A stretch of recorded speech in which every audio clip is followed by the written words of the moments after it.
Hi friends, welcome to MBA beginner channel, जो कि YouTube की एक one of the most trusted and unbiased channel है, right.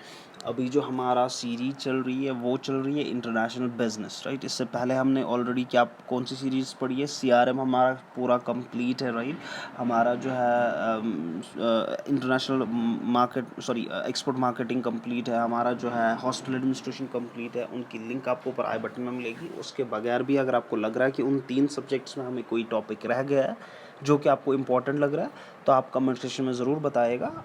हम कोशिश करेंगे कि हम उस पर भी एक वीडियो बनाएं। तो अभी अगर हम देखें इंटरनेशनल बिजनेस में, हमने पहले ही पढ़ा हुआ है definition of international business, factors leading to growth in international business और एनवायरनमेंट ऑफ इंटरनेशनल बिजनेस, जिसमें कि political environment, cultural environment, right, legal environment, ये सारी चीज़ें आती है। इसकी भी लिंक आपको ऊपर आई बटन में मिलेगी। जो आज का हमारा टॉपिक रहेगा वो रहेगा पोर्टर्स मॉडल। बहुत ही इंपॉर्टेंट है, ऑलमोस्ट ये हर एग्ज़ाम में आता है, राइट। पोर्टर्स मॉडल या बार्लेट एंड गॉशल मॉडल, इन दो में से एक ना एक तो आता ही आता है। अगर पोर्टर्स मॉडल आएगा तो short kind of we can say that answer, short answer type में आएगा, राइट। अगर बार्लेट एंड गॉशल मॉडल आएगा तो वो लॉन्ग टाइप में आएगा। बार्लेट एंड गॉशल मॉडल जो है ये हम अगली वीडियो में पढ़ेंगे। आज का जो हमारा टॉपिक रहेगा वो रहेगा पोर्टर्स मॉडल, राइट। तो पोर्टर्स मॉडल बेसिकली क्या है, ये एक बिजनेस टूल है, राइट, बिजनेस एनालिसिस टूल है, राइट, जो कि आपको हेल्प करता है, जो कि आपको समझने में हेल्प करता है कैसे आप ज़्यादा से ज़्यादा प्रॉफिटेबिलिटी अचीव कर सकते हैं, राइट। तो अकॉर्डिंगली पोर्टर्स मॉडल जो है, जैसे कि मैंने कहा, ये एक बिजनेस एनालिसिस मॉडल है, राइट, जो कि आपको मदद करता है to explain why different industries are able to sustain different level of profitability. ठीक है। इसमें जो है पोर्टर्स ने, जो माइकल पोर्टर है, इन्होंने 5 फोर्सेस का जिक्र किया हुआ है कि दैट ये 5 फोर्सेस, आप अगर कोई भी बिजनेस स्टार्ट करना चाहता है तो ये 5 चीज़ें आप पहले, ये 5 पॉइंट्स आप ज़रूर कंसिडर करें, उसके बाद आप कोई बिजनेस स्टार्ट करें। और बहुत ही इंपॉर्टेंट 5 पॉइंट्स है ये, ना कि सिर्फ आपकी स्टडी के लिए बल्कि आपके फ्यूचर के लिए भी, राइट। तो पहला जो है वो है rivalry among current competitors. Simple है, राइट, सिंपल पॉइंट है। राइवलरी अमंग करंट कॉम्पिटिटर्स क्या होता है, जो कि अभी लेट सपोज मैं एक ऐसा बिजनेस डालने जा रहा हूँ, FMCG, right, fast moving goods, या मैं सिंपल अगर कहूँ तो मैं बटर का बिजनेस डाल रहा हूँ, या मैं लेज़ का बिजनेस डाल रहा हूँ। तो मुझे पता है कि ऑलरेडी लेज़ एक dominate, we can say that Lay's ने ऑलरेडी डोमिनेट कर चुका है इंडिया को। अब जो बाकी क्या है, वो छोटे छोटे कंपनीज, वो भी कोशिश कर रहे हैं, भले ही वो ज़्यादा चिप्स दे रहे हैं, बाकी चीज़ें दे रहे हैं, बट लोग फिर भी प्रेफर कर रहे हैं लेज़ को। इसके पीछे क्या रीज़न है, एक तो कस्टमर लॉयल्टी है, दूसरा लोगों को आंख बंद करके इतना भरोसा है कि लेज़ का नाम है तो ख़राब नहीं होगा, या kind of we can say that unhygienic नहीं होगा। भले ही फिर वो अलग बात है कि वो हाइजीनिक होता है कि नहीं होता, वो अलग बात है, बट लोगों को इसको कहते हैं कस्टमर लॉयल्टी, राइट। तो पहले अगर आप सोच रहे कि आप, मैं चिप्स का बिजनेस करूँगा, तो पहले आपको देखना कि जो मार्केट में ऑलरेडी करंट कंपनीज है तो उनके बीच में कैसी राइवलरी चल रही है। सिंपल सी example, right, Airtel and Jio की ऐसी घमासान राइवलरी इन दोनों के बीच में चली, ऐसी घमासान राइवलरी आप देख सकते, जितने भी बाकी जो सिम प्रोवाइडर्स थे या जो भी सिम सर्विस प्रोवाइडर्स थे, वो सारे के सारे बंद हो चुके हैं एक्सेप्ट BSNL एंड BSNL तो चलो गवर्नमेंट का है, एक्सेप्ट आइडिया एंड वोडाफोन। और आइडिया एंड वोडाफोन भी डूबने के कगार पे है, वो will be coming to that point, ठीक है। बट जो दूसरा रहेगा वो रहेगा threat of new market entrants. तो जो पहला हमने देखा वो ये हमने देखा, जब भी हमें कोई बिजनेस स्टार्ट करना है तो पहले हमें ये देखना है कि जो भी हम बिजनेस डालेंगे, तो हम पहले मार्केट रिसर्च करेंगे कि वो जो ऑलरेडी उस बिजनेस में ऑलरेडी काम कर रहे हैं तो उनको आपस में कैसा कॉम्पिटिशन है, राइट। अब for example let suppose FMCG products का ऑलरेडी पैसों का होता है, राइट, 5 पैसा 10 पैसा 20 पैसा उनका मार्जिन होता है कॉम्पिटिटर्स से। तो आप देखेंगे जब आप एज ए न्यू कॉम्पिटिटर वहाँ पे आएंगे तो आप वहाँ पे सस्टेन ही नहीं कर पाएंगे, सर्वाइव ही नहीं कर पाएंगे, राइट। तो ये सारी चीज़ें आपको देखनी पड़ती है। दूसरा जो है वो है threat of new market entrants. जो threat of new market entrants है, इसका क्या मतलब है, जैसे कि कितना ईजिली आपका न्यू मार्केट एंट्रेंट आ सकता है। फिर से मैं एग्जाम्पल दूंगा, पहले जियो एंड एयरटेल की। इन्होंने ऐसी मोनोपोली बनाई है, ऐसी ऐसी मोनोपोली बनाई है कि बहुत ही मुश्किल है किसी तीसरे को इसमें घुसना, राइट। हाँ, इसमें कोई शक नहीं है, बीएसएनएल को आप साइड में छोड़ दो, वो तो गवर्नमेंट का है, राइट। भले ही वो लॉस में चले, गवर्नमेंट उसको डूबने तो नहीं दे सकती। बट अगर हम बाकी प्राइवेट प्लेयर्स की बात करें, डोकोमो था, एयरसेल था, राइट, हज था, वीडियोकॉन था, और भी बहुत सारे सर्विस प्रोवाइडर्स थे।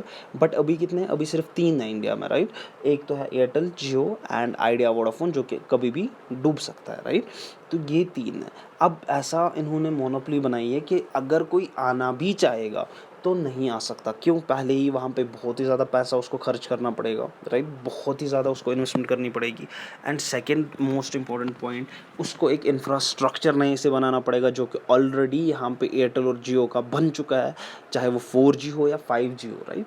इन दोनों का ऑलरेडी वो बन चुका है। अब जो नया मार्केट एंट्रेंट आना चाहेगा, जो नया मार्केट में घुसना चाहेगा, उसको वो सारी चीज़ें नई से बनानी पड़ेगी। और ये इतना ईजी होगा नहीं, गवर्नमेंट परमिशन इतनी ईजिली देगी नहीं। वो आए क्योंकि पहले ही बहुत ज़्यादा पोल्यूशन जो है इन 2 कंपनी से हो रहा है, और गवर्नमेंट नहीं चाहेगी ज़्यादा से ज़्यादा पोल्यूशन, क्योंकि इनमें जो harmful we can say that vibrations होती है इनके टॉवर्स वगैरह में, तो गवर्नमेंट नहीं चाहेगी कि ये आउट ऑफ कंट्रोल उनसे, उनके हाथ से हो जाए, राइट। अब चलते हैं तीसरे पॉइंट की तरफ, वो है बार्गेनिंग पावर ऑफ बायर्स। इसका मैं सिंपल सा अगर समझाऊँ आपको, बार्गेनिंग पावर ऑफ बायर्स क्या होता है। अगर आप कोई बिजनेस कर रहे हैं, ठीक है, हम सिंपल सी एग्जांपल अगर हम लें ज़ारा, ठीक है, ज़ारा क्लोथिंग की आप बिज़नेस कर रहे हैं, ठीक है। तो इसमें अगर हम देखें, तो अगर आप ज़ारा का क्लॉथ खरीदेंगे तो आप बिल्कुल बार्गेनिंग नहीं करेंगे उसमें, राइट। आपका जो फॉर एग्जांपल जो उनकी टी शर्ट होती है वो भी 27-27 की होती है। अब अगर वहाँ पे कभी कभार 10% का डिस्काउंट होगा लिख के, तो मतलब 10% का फ्लैट डिस्काउंट, तो मतलब इंसान खरीद लेता है ऐसे ही, बहुत ही खुश होता है कि यार मैंने 10% बचा लिए, मुझे ज़ारा पे 10% का डिस्काउंट मिला। बट जब हम वही चीज़ एक शॉपकीपर से ख़रीदते हैं, राइट, तो हम बहुत ही ज़्यादा वहाँ पे बार्गेनिंग करते हैं। तो हमें ये देखना है कि बार्गेनिंग पावर ऑफ बायर्स कितना है। अगर मैं किसी बिज़नेस में आ रहा हूँ, राइट, चाहे मैं कोई भी बिज़नेस आ रहा हूँ, अगर मैं किसी बिज़नेस में आ रहा हूँ, तो वहाँ पे कस्टमर्स का कितना चलता है, ठीक है। अगर कस्टमर्स का ही चलता है तो वहाँ पे भी आपको नुकसान उठाने की बहुत ही ज़्यादा संभावना है, राइट। क्योंकि जितना कम कस्टमर बार्गेन करेगा, जितना कम उसका बार्गेनिंग पावर होगा, उतना ही ज़्यादा आपका प्रॉफिट हो जाएगा। तो इसका जो 4th पॉइंट है वो टोटल इसके अपोजिट है, that is bargaining power of suppliers. Simple सी एग्जांपल, अगर आपका कोई टेक्सटाइल कंपनी है, राइट, आप टेक्सटाइल्स मैन्युफैक्चर करते हैं, चाहे वो गारमेंट्स हो, बाकी चीज़ें हो, आप टेक्सटाइल्स मैन्युफैक्चर करते हैं, राइट। अब आपको जो कलर्स इसमें लगेंगे, केमिकल्स लगेंगे, डाइज लगेंगे, या लेट सपोज जो आपको रॉ मटेरियल लगेगा, तो जो सप्लायर आपको करता होगा, राइट, आपको डिफरेंट लोग ये सप्लाई करते होंगे, जो आपको ये सप्लाई करते होंगे, उनका कितना बार्गेनिंग पावर है। जितना उनका कम बार्गेनिंग पावर होगा, उतना आपका ज़्यादा यहाँ पे प्रॉफिट होगा। देखिए, इन 2 पॉइंट्स में आप अंतर समझने की कोशिश, डिफरेंस समझने की कोशिश कीजिए। तीसरा पॉइंट जो है वो है bargaining power of buyers. Buyers में जितना कम बार्गेनिंग पावर होगा, राइट, उतना आपका प्रॉफिट बढ़ेगा। 4th जो है बार्गेनिंग पावर ऑफ सप्लायर्स। जितना सप्लायर्स का कम बार्गेनिंग पावर होगा, जितना आपका इन्फ्लुएंस उन पे ज़्यादा होगा, उतना ही आपका ज़्यादा प्रॉफिट होगा। और जो 5th इसका है वो है थ्रेट ऑफ सब्स्टिट्यूट प्रोडक्ट्स। ये भी बहुत ही इंपॉर्टेंट है। जैसे कि एयरटेल और जियो की अब मोनोपोली बन चुकी है, सिंपल सी एग्जांपल ही मैंने दी, तो यहाँ पे तो उनको थ्रेट है नहीं अभी लॉन्ग टाइम के लिए कि नया सब्स्टिट्यूट प्रोडक्ट आएगा इनका। बट अब अगर फॉर एग्जांपल आप FMCG में घुसे, राइट, आपने कोई लेट सपोज आपने न्यूडल्स डाल दिए, या आपने लॉलीपॉप्स या कुछ भी डाल दिया, तो आप देखेंगे वहाँ पे हर दिन या हर हफ्ते आप देखेंगे बहुत ही सारे कंपनीज़ या मैन्युफैक्चरिंग यूनिट्स उसी के पड़ते होंगे पूरे इंडिया में। तो आप देखेंगे कि इसका बहुत ही ज़्यादा जो है सब्स्टिट्यूट प्रोडक्ट्स भी अवेलेबल होते हैं, ठीक है।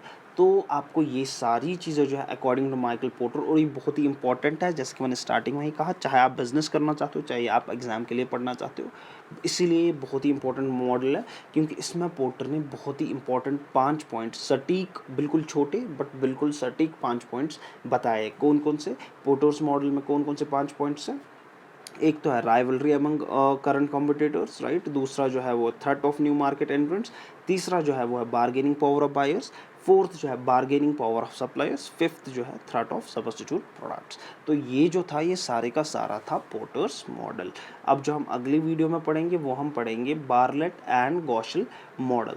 वो बहुत ही इंपॉर्टेंट टॉपिक है, लॉन्ग टाइम में आ सकता है वो हम अगली वीडियो में पढ़ेंगे, वरना वीडियो काफ़ी लंबी हो जाएगी। उम्मीद है आपकी वीडियो पसंद आएगी। लाइक शेयर और सब्सक्राइब ज़रूर कीजिएगा। और कोई भी डाउट है रिगार्डिंग दिस टॉपिक, या आपको लग रहा है कि कोई टॉपिक हमारा मिस हो चुका है, तो आप मुझे डायरेक्टली जो है कमेंट सेक्शन में बता सकते हैं। आप हमें इंस्टाग्राम पे भी मैसेज कर सकते हैं, या आप हमें we can say that Telegram पे भी मैसेज कर सकते हैं। Thank you so much, have a nice evening, thank you.